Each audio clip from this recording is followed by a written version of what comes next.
Не мога да повярвам, че ще го кажа, но днес се разделям с любимата ми серия мини картини, които създадох. Отдавна имах тази идея и не знаех по какъв начин ще се възприеме от хората, но ето, че още първата серия, която качих, от утре ще бъде при новия си собственик и съм благодарна.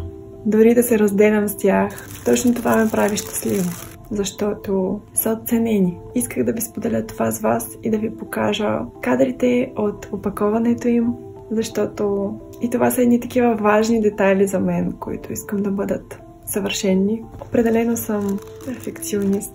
Дори бих казала критична към себе си понякога, или доста често, но се стара да не бъда така и приемам, че давам най-доброто от себе си. Прекрасен ден и благодаря, че подкрепяте творчеството ми. Чао!